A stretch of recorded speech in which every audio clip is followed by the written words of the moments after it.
المسك فاح المسك فاح لما ذكرنا رسول الله والنور لاح النور لاح لما حضرنا أبا الزهراء.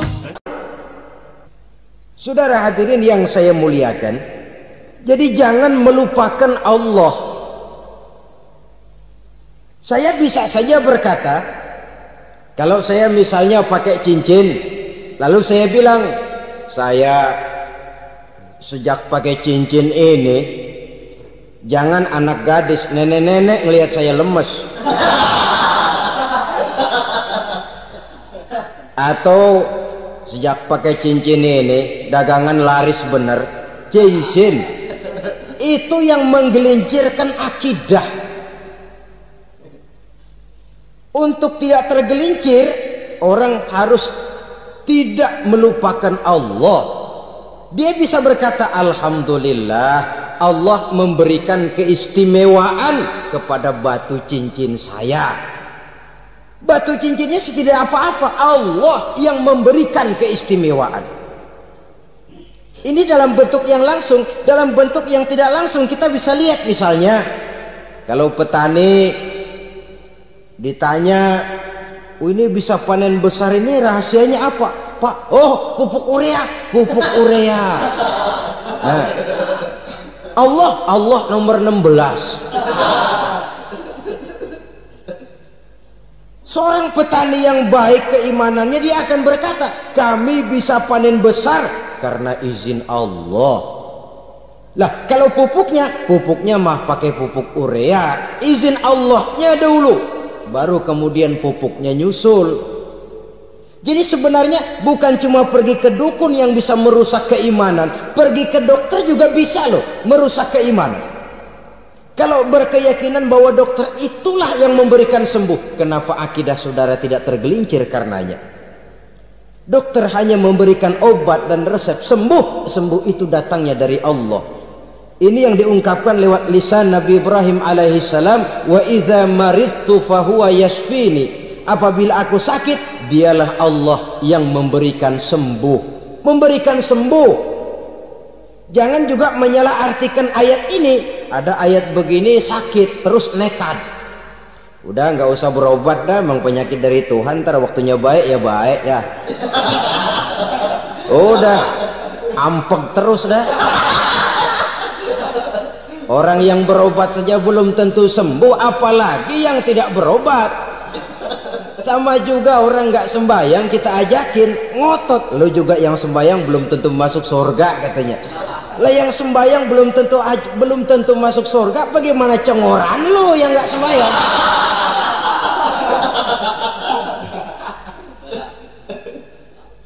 Saudara hadirin yang saya muliakan, kaum muslimin yang berbahagia. Jadi dengan demikian, maka jangan menghilangkan Allah. Kita, ajaran pokok dalam Islam adalah ajaran tentang tauhid. Nah, tauhid ini menyangkut mengesahkan Allah, baik di dalam zatnya, baik di dalam sifatnya, baik di dalam perbuatannya, baik di dalam beribadah kepadanya. Tauhid dalam ibadah itu ada. Tauhid dalam zat artinya zat Allah itu tidak tersusun, tidak terdiri dari bagian-bagian yang bisa dipecah-pecah. Ya seperti kita ini kan ada kepala, ada kaki, ada tangan. Allah tidak tersusun zatnya dari bagian-bagian. Esa zatnya tidak bisa dibagi-bagi. Esa sifatnya artinya Allah itu sifatnya tidak pernah berubah. Sejak dahulu sampai sekarang, Allah itu cinta kepada orang beriman yang melakukan kebaikan, dan Allah benci kepada orang kufur yang melakukan kejahatan. Mustahil satu saat Allah berubah. Orang kufur yang berbuat kejahatan didemenin, orang mukmin yang berbuat kebaikan dikeselin. Misalnya tahun 2000 Tuhan giliran jengkel sama orang mukmin. Itu mustahil, dia esa di dalam sifatnya. Lain dengan sifat kita manusia. Sifat kita ini kan relatif. Ada saatnya kita senang, lain saat yang kita senang betul kita caci maki. Hari ini kita caci maki, besok kita puji. Lihat teman kaya, habis kita omongin, boleh jadi dia kaya. Kenapa? Dukunnya 36. Begitu kita habis caci maki begitu, dia datang ngasih duit sama kita. Cacian itu bisa berubah menjadi pujian. Lu ya emang bukan main dah. Sifat kita itu relatif, bisa terpengaruh oleh situasi dan kondisi. Saudara hadirin yang saya hormati, kaum muslimin yang berbahagia, Allah juga esa di dalam perbuatannya. Artinya di dalam menciptakan apapun yang akan diciptakan oleh Allah, di dalam melakukan apapun yang akan dilakukan oleh Allah, tidak terikat kepada faktor lain, tidak memerlukan bantuan lain. Dia adalah mutlak. Nah, kemudian kita mengesahkan Allah dalam zatnya, mengesahkan Allah dalam sifatnya, mengesahkan Allah dalam perbuatannya. Belum tentu berarti kita mengesahkan Allah dalam ibadahnya. Sebab banyak orang yang yakin betul Allah itu esa, teguh dengan pendiriannya. Tuhan lu siapa? Allah. Allah bagaimana? Esa. Bagaimana kalau 2? Kagak. 3? Enggak. Mantap. Soal tahlil paten. Tapi dalam ibadah kadang-kadang dia tidak mentauhidkan Allah. Ini makna wa ma umiru illa liya'budullaha mukhlisin. Kami tidak memerintahkan kepadamu kecuali untuk beribadah kepadaku, kata Allah, dengan ikhlas. Beribadah kepada Allah dengan ikhlas itu artinya apa? Beribadah hanya untuk Allah saja. Nah, kalau hanya untuk Allah saja, lalu kita minta berdoa di depan kuburan orang yang soleh, apa syirik? Tidak syirik. Kalau kita berkeyakinan bahwa orang tempat kita memanjatkan doa itu hanya bisa mendoakan kita dengan izin Allah. Dia sendiri tidak punya kekuasaan apa-apa. Tanpa izin Allah, dia tidak bisa berbuat apa-apa. Itu tidak menyebabkan orang menjadi syirik. Sama saja dengan kalau saya berkata tadi, alhamdulillah Allah telah memberikan keistimewaan kepada batu cincin saya. Apa salahnya Allah memberikan keistimewaan kepada benda-benda mati? Allah memberikan keistimewaan kepada Hajar Aswad, benda mati. Allah memberikan keistimewaan kepada Masjidil Haram, benda mati. Allah memberikan keistimewaan kepada Ka'bah, benda mati. Orang tawaf keliling Ka'bah, sembahyang di Masjidil Haram, sujud menghadap kepada Ka'bah. Apakah jadi syirik? Tidak. Kita tidak menyembah Ka'bahnya, kita menyembah yang punya Ka'bah itu. Nah, di sini kita lihat bahwa fungsi Ka'bah hanya merupakan wasilah. Tapi kalau Allahnya kita hilangkan, jadilah kita penyembah batu. Hanya saja batu itu berbentuk 4 bernama Ka'bah. Sa'i, orang yang melaksanakan haji, lari-lari antara Safa dan Marwah, amalan apa itu? Seakan-akan kita menghormati bukit-bukit, gunung-gunung. Tapi bukan itu yang kita tuju dalam pelaksanaan sa'i itu. Yang kita tuju adalah ini perintah Allah. Allahnya yang diutamakan. Maka hal semacam ini tidak menyebabkan orang menjadi syirik dan tergelincir dari tauhid. Tapi kalau ziarah kubur dengan niat cari buntutan, cari nomor yang cocok, ini niatnya saja sudah salah. Nah, kalau berangkat dengan niat yang salah, sampai di sana saya yakin, seyakin-yakinnya amalannya pasti salah. Lah, kubur yang diziarahin bukan kubur orang soleh. Yang mana ada orang soleh ngasih kode buntut. Ada juga orang salah, bukan orang soleh itu. Kadang-kadang dia nggak tahu kuburan siapa, nongkrong aja di situ. Memang sulit, saudara-saudara. Mental ya, namanya mental. Kalau memang mental sudah mental judi, apa saja bisa dijudiin. Jadi orang nggak perlu sebenarnya pemerintah terlalu gini, nggak usah. Kembali saja kepada mental. Kalau mental memang sudah mental judi, apaan aja bisa dijudiin. Pulang tengah malam nabrak babi, babi yang keluar nih.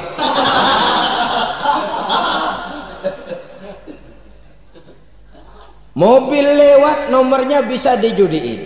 Bajai lewat, bajai bisa dijudiin. Mental. Kalau memang mental sudah mental judi, apapun saja bisa dijudikan. Saudara hadirin yang saya muliakan, lalu bagaimana dengan dukun? Ya, saudara hadirin, pergi ke dukun hakikatnya sama dengan pergi ke dokter. Orang berusaha melaksanakan yang namanya syariat, hakikatnya kembalikan kepada Allah. Syariatnya kita laksanakan. Tetapi, nah ini tetapi, yang pertama saudara harus tahu betul dukunnya itu bayang apa enggak, agamanya kuat apa enggak. Sebab ya tentu tidak ada dukun yang jelek, karena pada umumnya penyakit dukun itu kan nyohor, iklan lewat koleha-kolehanya. Kita bisul kecil datang, kata dukun, ini si kecil kemarin bisul kayak kelapa 5 menit baik. 5 menit padahal kemarin kagak ada yang datang. Diolah sedemikian rupa supaya orang mantap. Jadi jangan asal sembarangan. Kadang-kadang lihat potongan dukunnya aja kita ngeri. Mukanya sudah kremot, nggak pernah tersentuh air wudhu. Jangankan air wudhu, mandi aja jarang. Yang kayak begini yang dipegang mati-matian, yang dipercayai habis-habisan, akan kita kemanakan tauhid kita ini? Apalagi kalau perginya sudah dengan niat mencari nomor yang jitu. Itu saya katakan lagi tadi, berangkat saja sudah dengan niat yang salah. Orang berusaha silakan. Sama juga kita ke dokter. Oleh dokter kan setelah diperiksa penyakit kita, lalu dianalisa, oh ini penyakitnya ini. Kemudian diberikan obat. Lah, obat itu kan tentu ada aturan minumnya tuh. Yang kapsul ini sehari 3 kali, yang tablet ini sehari 2 kali. Kalau kita minumnya kelebihan, overdosis namanya. Saking pengen cepet baik, sekali minum 10 tablet. Ya memang nggak sakit-sakit lagi, tapi nggak hidup sudah. Habis. Kita pun dalam melaksanakan amalan hidup beragama begitu. Saudara datang kepada kiai, orang-orang soleh, meminta amalan, wiridan, itu jangan sampai overdosis. Tidak sesuai dengan kemampuan pribadi. Wong masih SD sudah minta matematika kelas SMP, celeng. Baru SMP sudah minta diajarkan filsafat kelas perguruan tinggi, semaput. Kenapa? Daya tampungnya nggak kuat. Emang ukuran secangkir, minta di sini seember, ya luber. Lebihnya nggak cukup. Kenapa? Yang diberikan, yang diamalkan tidak sesuai dengan makomnya, tidak sesuai dengan kemampuan yang ada pada dirinya. Saudara hadirin yang saya muliakan, akhirnya apa? Mencelakakan dirinya sendiri, ngawur. Baru sembahyang seminggu udah ngaku ketemu malaikat. Sembahyang ditemenin malaikat lah, sembahyang baru seminggu mulai tuh malaikat iseng amat. Ya walaupun kalau Allah izinkan tidak mustahil, tapi kan tidak logik. Orang yang melaksanakan ibadah puluhan tahun memerlukan riyadhah dan latihan, khusyuk dan tawadhu, penuh tazallul, merendahkan diri di hadapan Allah, belum tentu mendapat karunia yang semacam itu. Saudara hadirin yang saya muliakan, Jadi dengan kata lain, yang pertama lihatlah dulu kualitas dukun yang akan saudara datangi itu. Ini kualitas black apa kualitas white, aspal apa cat putih, sehingga jangan sampai kita salah pilih. Sebab biasanya orang kalau sudah hanyut di kali, rumput pun dia pegangin. Dia tahu kalau rumput tidak akan bisa menahan bobot badannya, tapi karena posisinya posisi terjepit, rumput pun dia pegang. Ini satu gambaran psikologis betapa orang dalam keadaan panik, kepepet, kejepit, yang tidak mestinya dipegang pun akan dipegangnya juga. Walaupun dia tahu itu tidak akan bisa menahan bobot badannya, namun dipegangnya juga. Oleh karenanya, yang pertama lihat dulu kualitas dukunnya. Yang kedua, saudara-saudara, jangan berkeyakinan bahwa dukun itulah yang memberikan permintaan saudara. Si dukun hanya bisa dengan izin Allah. Nah ini kuncinya. Kalau izin Allahnya dihilangkan, dan ini yang jarang. Biasanya kalau kita diajak ke dukun, di sono aja no paten banget, abah ano, abah ini, abah ano, abah. Lah, lalu pikiran kita kan terfokus. Dikala itulah kita mulai menyampingkan Allah. Di situ yang dikhawatirkan nilai tauhid kita jadi tergoyah karenanya. Bahwa orang yang kita datangi, yang kita kenal kesolehan dan ketakwaannya, hanya bisa memberikan pertolongan dengan izin Allah. Dengan izin Allah dia doakan kita dan doanya kabul. Dengan izin Allah dia penuhi hajat kita dan hajat kita jadi terlaksana, jadi kenyataan dengan izin Allah. Sebab Allah itu memberikan keistimewaan.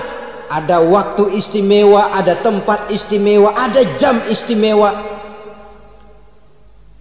Kenapa sih sedekah hari Jumat dengan sedekah hari Kamis pahalanya kok lebih besar hari Jumat? Karena itu waktu istimewa. Kenapa untuk sembahyang sunnah dianjurkan sepertiga malam yang terakhir? Karena itu waktu istimewa. Kenapa doa di Multazam, di dekat Hajar Aswad, di Hijr Ismail, di Raudhah dikabulkan Allah? Karena itu tempat istimewa. Memang kadang-kadang ada orang berkata, kalau mau berdoa kenapa mesti di kuburan wali? Di rumah juga berdoa, Tuhan dengar. Betul, Tuhan dengar, bahkan tidak berdoa pun Allah tahu isi hati kita. Tapi soal dikabulkan atau tidak, itu hak Allah. Dan Allah memberikan fasilitas kepada tempat-tempat tertentu dan istimewa. Dan itu diajarkan oleh Nabi. Di Raudhah perbanyak doa. Kenapa? Itu tempat yang mustajabah. Artinya Allah memberikan keistimewaan kepada tempat-tempat tertentu.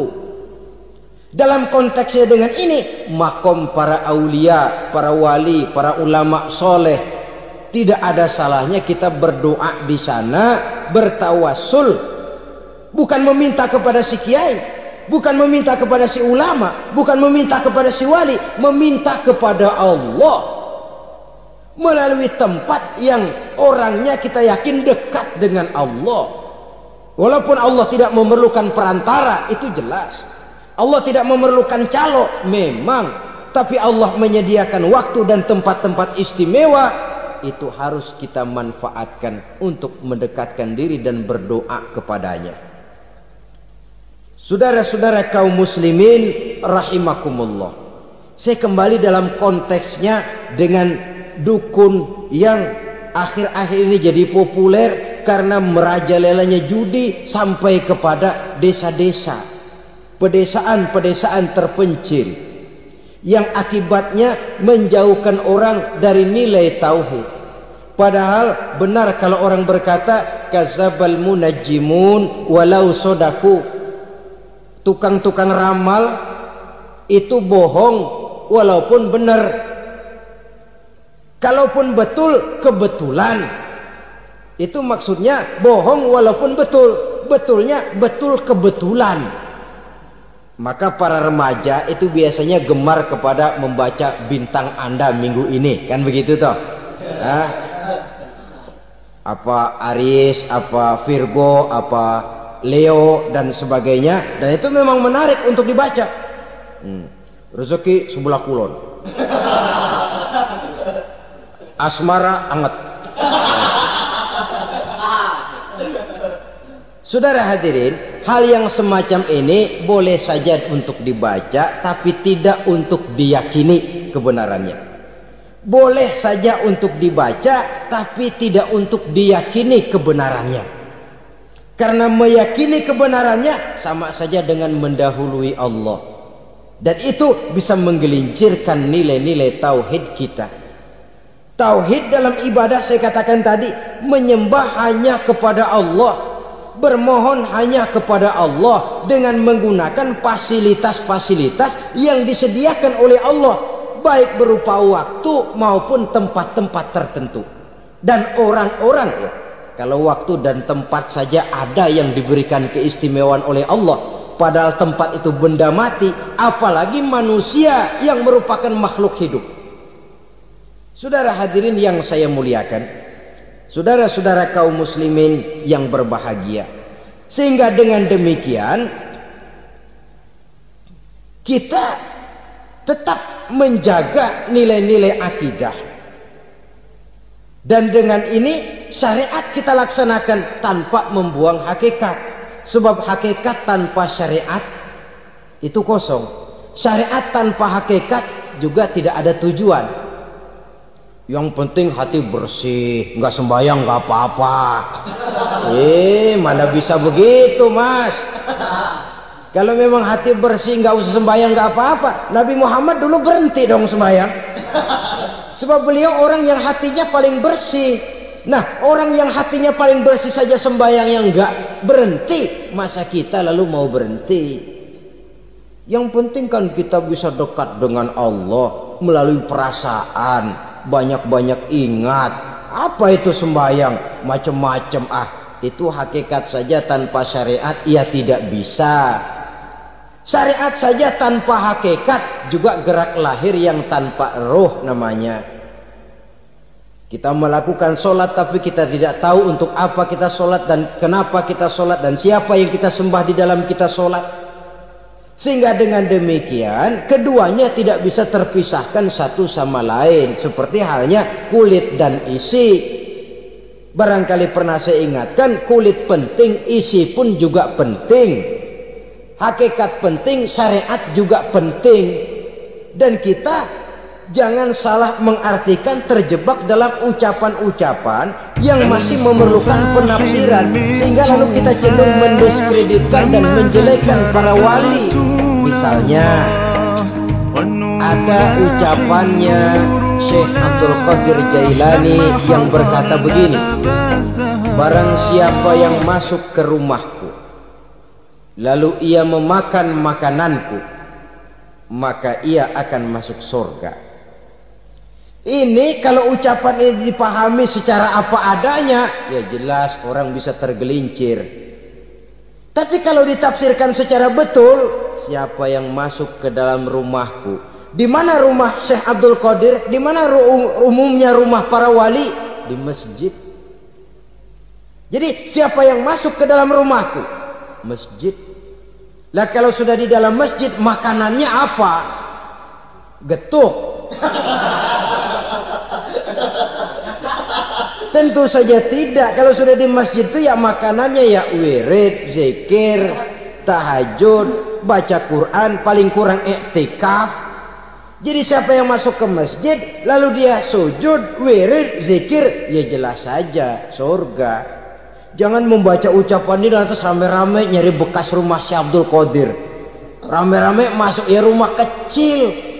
Saudara hadirin, kita terlalu terpaku kepada materi ucapan dan melupakan filsafat daripada ucapan itu sendiri. Dalam kondisi yang sedemikian, sangat boleh jadi orang lalu tergelincir karenanya. Oleh karena itulah saudara-saudara, saya kembali kepada satu prinsip, bahwa sebenarnya dengan tidak perlu menyalahkan pihak-pihak lain, mari kita kembali kepada sikap mental kita sebagai muslim. Kalau mental memang sudah mental penjudi, apapun bisa dijudikan. Tapi kalau mental itu tidak ada, walaupun di kiri kanan dan depan belakang banyak dibuka tempat-tempat perjudian, saya yakin kita akan mampu menahan dan menjaga diri. Sikap mental inilah yang memerlukan pembinaan dari kita semua.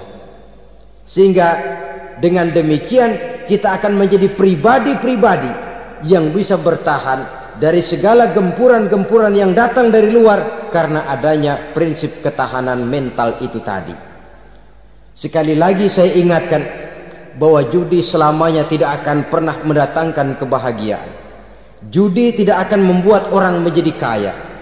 Judi tidak akan membuat orang makin akrab berteman dan bersaudara. Yang jelas, judi melahirkan permusuhan dan dendam, membangkitkan rasa malas, memulukan angan-angan tanpa mau peras keringat dan banting tulang, melalaikan orang dari tanggung jawab dan kewajibannya, membuat ia lupa kepada anak, istri dan seluruh keluarganya, dan pada akhirnya dia akan terjebak dalam satu permainan yang makin menjauhkan dia dari proses kesadarannya sebagai manusia. Sebagai uraian penutup, marilah kita renungi firman Allah dalam Al-Baqarah ayat 208. A'udzubillahi minasyaitonir rajim.